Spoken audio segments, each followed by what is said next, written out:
কিছু নেই, মিথ্যা বলবার এই দিকটা আমি এক হাত দিয়ে একটা মারবো। এতক্ষণ আমার সম্মানে সবাই চুপ করে আছে, এখন তুমি আমি যা যা বলবো তা তার সত্যি সত্যি কথা বলবো।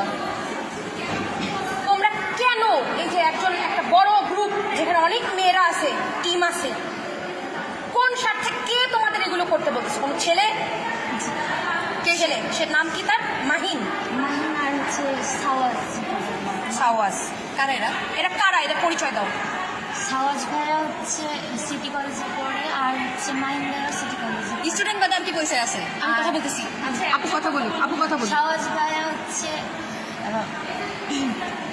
তেরোখাদে স্টুডিয়ামে হচ্ছে কুমফুতে হচ্ছে ন্যাশনাল ইয়েতে আছে, এতে আছে, ন্যাশনাল টিমে আছে। ভাইয়া ভাইয়া হচ্ছে কোনো লিগ হয়ে বা কোনো বিরোধী হয়ে পড়ছেন না ওনার কথা। আর মানে উনি আমাদেরকে যা বলেছেন তার কথা হলো যে হচ্ছে দেশের অবস্থা ভালো না আর সবাই তো হচ্ছে যে নিয়ন্ত্রণে না, তাই তোমাদের বড় বোন বা বড় ভাইদের যদি কোনো কিছু হয় বা ক্ষতি হয় তার দায়িত্ব আমরাও তো হয়ে থাকবো। তার জন্য তোমরা যদি যে যার মতো নিজে থেকে তাদের পাশে যে দাঁড়াতে চাও তাহলে দাঁড়াতে পারো। তুমি কি অলরেডি জানো যে বিভিন্ন কলেজ থেকে বিভিন্ন ছাত্রলীগদেরকে নিয়োগ দেওয়া হচ্ছে, তারা আসতেছে? তাহলে এই সময় তোমরা বলতে পারলে না যে আমাদের তো পরিচয় না, আমরা তো গিয়ে ওইভাবে নিজের পরিচয়টা ওখানে দিচ্ছি না, তাহলে এরকম ঝামেলা হইতে পারে, আমরা কেন যাব?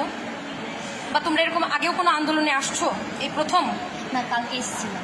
কালকে আসছিল? এর আগের আন্দোলন কখনো আসছো? কোনো এর আগে তো ছোট ছিল, আরো ছোট ছিল। তাহলে ক্যাম্পাসের আন্দোলনে তোমরা কেন এটা বলো নাই? আজকে তোমরা রাজপথে যাই নাই যে তোমরা রাজপথে আসবা।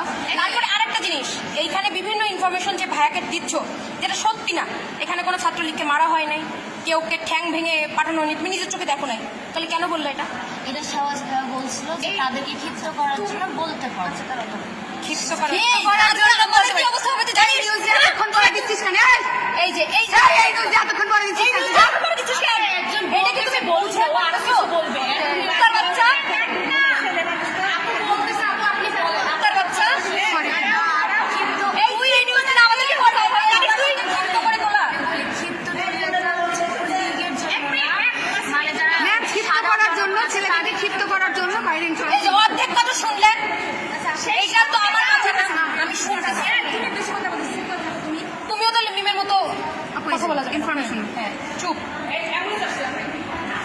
এখন এই যে যেটা বলতেছিলাম যে এই ইনফরমেশনটা না তোমার সাহস ভাই ওদের দিতে বলছে ক্ষিপ্ত করে তোলার জন্য।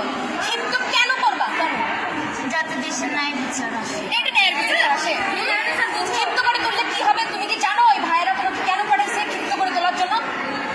একটা অরাজকতা হোক, আমাদের বিশ্ববিদ্যালয় বন্ধ হয়ে যাক, এই অরাজকতার জন্য পুলিশ পাঠাইছে, পুলিশ যে মারছে তোমরা আবার বলছো পুলিশে মেরে দিব। তোমরা তাহলে এসে ছাত্রদের হয়ে অরাজকতা তৈরি করতেছো। প্রশাসনিক ভবনের তালা ভাঙবো। ভবনের তালা ভাঙবা? তাহলে তোমার ভুল না, এটা স্বীকার করতেছো স্বীকার? তাহলে ছাত্রলীগ না, তুমি কোনো কিছু হয়ে আসো নাই, কিন্তু অরাজকতা সৃষ্টি করতে আসছো। জীবনের ভয় নাই? জীবনের ভয় নাই। এতগুলো মেয়ে সবাই মারার জন্য কিলবিল করতেছে, আমি এখানে দাঁড়ায় আছি, মারতেছে না কেউ। ম্যাডামকে ওয়াদা করে আসছি, গায়ে হাত তুলতেছি না। ওর একটা ইনফরমেশন আমাদের কি হতে পারে আইডিয়া আছে? তুমি যে জিনিসটা করলে তোমার একজন না ধরছি, তাহলে আরো কতজন আছে?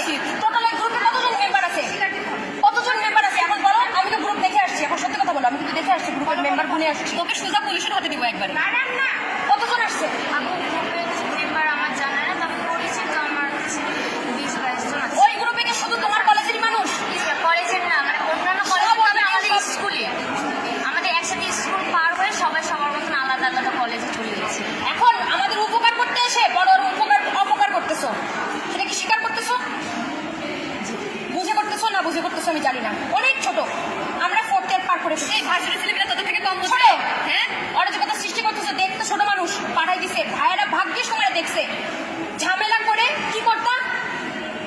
তোমরা একটা মার দিতা পুলিশে, পুলিশ ভাবতো স্টুডেন্ট মারছে, পুলিশে গুলি করতো।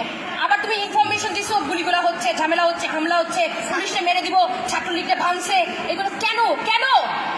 তার মানে এরা যা বলছে সত্যি ছিল, তোমার কথার সাথে ওখানে গেছে, কিন্তু তুমি এই যে এখন মুখ দিয়ে সত্যি কথাটা স্বীকার করলে, সেজন্য তোমাকে ধন্যবাদ। কিন্তু এরপরে কি হবে আমি জানি না, এদের হাতে তুলে দিব, যা শুধু যান আপনি এখান থেকে। আমি সরে গেলে কি হবে বুঝতে পারতেছো তুমি? জাস্ট আপনি সরেন, তারপর দেখছি। এখন তোমাকে যেটা বললাম, তোমার সাথে কয়জন আছে? আপু গ্রুপে চেনা জানা 20-22 জন আছে। 20-22 জন তোমরা এই একই ক্যাম্পাসে আসছো। তাহলে কয়জনের সাথে দেখা হয়েছে তোমার এই ক্যাম্পাসে? ওরা 22 জন আজকে আসছে সেটা বলুন। কালকে তুমি কোথায় ছিলে এটা বলো তো? এইটা সরা কথা